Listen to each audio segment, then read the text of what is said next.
जोड़ने की आशा में हमारे जो सचिन बाबू है ना, मुझे लगता है कि वो एक वक्त पर अमिताभ बच्चन से, एटलीस्ट अमिताभ बच्चन के वो एंग्री यंग मैन फेस से बहुत इंस्पायर्ड है। तभी तो बात बात पर फूट पड़ते हैं वोल्केनो की तरह। लेकिन डोंट माइंड सचिन, ये जो एंगर इश्यूज है ना, ये आप घर के बाहर के लिए रखिए, क्योंकि आपके एंगर इश्यूज की वजह से बाहर वालों को तो कोई फर्क नहीं पड़ रहा, लेकिन आपके घर में और झमेले हो रहे हैं।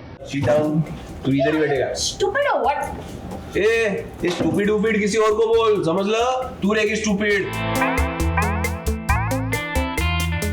खाना बनाए, ये लोग दोनों बोलते हैं खाना नहीं खाएंगे, काय को? अरे मैंने खाना खा लिया, तेरे को बोला तो सही, आई काहे? खाना पड़ेगा इधर। सचिन तुम चुप करोगे? कुछ भी बोल रहे हो।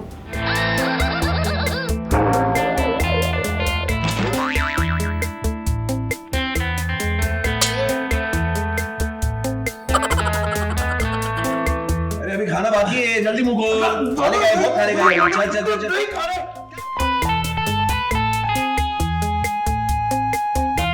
सचिन कभी सुधरेगा क्या? अब उसको ना इतना गुस्सा आ जाता है कि अपने गुस्से पर वो काबू नहीं कर पाता है। इस साइली को सचिन की यही आदत परेशान करती है। दूसरों को वो क्या कहे जब उसके पति में खुद ही खोट है। अब देखिए, आकाश और रिया बाहर से खाना खाकर आए हैं। घर पर वो इन्फॉर्म करना भूल गए और साइली ने उनके हिस्से का भी खाना बनाया था।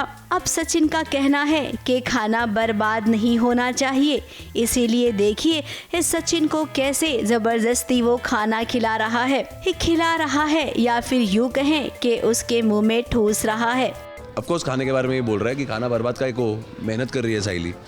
तो बस यही आकाश के साथ पॉइंट पे अटक गया वो, और आकाश के मुंह में खाना ठूसने लग जाता है। वही वो कह रहा है कि यार मैं खा चुका ऑलरेडी, मुझे नहीं खाना है, लेकिन एक मिस्टेक उससे ये हो जाती है कि वो इन्फॉर्म करना भूल जाता है। जस्ट बिकॉज बाहर जब वो रिया के साथ होता है तो आई थिंक थोड़ा घाई में उसने कुछ इन्फॉर्म नहीं किया होता घर पे, इसलिए वो खाना बना देती है। एंड वेस्ट नहीं होता है वैसे तो, लेकिन दादा को एक मौका चाहिए होता है आकाश से झगड़ा करने का। अब रिया को बिल्कुल अच्छा नहीं लग रहा है, ना ही साइली को।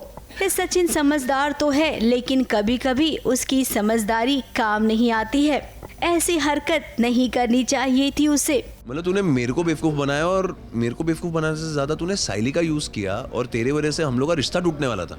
तेरे वजह से हम लोग में मिसअंडरस्टैंडिंग हुई, हम लोग का घर टूटने वाला था, सारी चीजें हुई। और अब तू घर पे आके साला मेरे को मेरे कमरे से ही निकाल के बैठा है। काफी खुन्नस है इसके अंदर। गाड़ी तक बिक गई थी यार सचिन की बाबा के हेल्थ के बीच में, घर के कागज गिरवी रख दिए थे। तो एक चीज़ नहीं है, 50 चीज़ें। एंड सचिन की इतनी नाराज़गी बनती है। ऑनेस्टली तो आकाश वही करता है, क्योंकि वो वापस रिप्लाई नहीं करता, ना झगड़ा करता है कभी। होपफुली आगे आप देखेंगे जब एक लेवल आ जाएगा जहाँ पे आकाश नहीं सह सकेगा और आकाश बोल देगा कि अभी आपको सुनना पड़ेगा ये सारी चीज़ें जो है, क्योंकि आपके एंगर इश्यूज़ की वजह से बहुत सारी चीज़ें हो रही है। अब साइली सब कुछ कर सकती है, लेकिन सचिन की इस आदत में बदलाव नहीं ला सकती है। सचिन को वो समझाने की पूरी कोशिश करती है। वहीं सचिन का जब नशा उतरता है ना, तब उसे अपनी गलती का एहसास होता है। लेकिन अब सवाल ये उठता है कि करे तो क्या करे। अब जो करना होगा साइली को ही करना होगा। सबसे पहले सचिन की शराब की आदत छुड़वानी होगी। वो कहते हैं ना रहेगा बांस ना बजेगी बांसुरी। तो यहाँ पर भी ऐसा ही है। वो शराब नहीं पिएगा तो उसे गुस्सा भी नहीं आएगा, और दिमाग जब शांत रहेगा तो वो कोई भी ऐसी वैसी हरकत भी नहीं करेगा।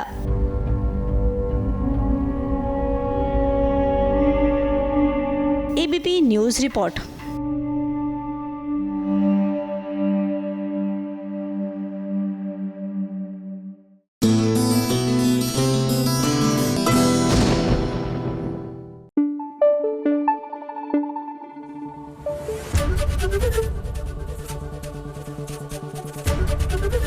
एबीपी न्यूज आपको रखे आगे।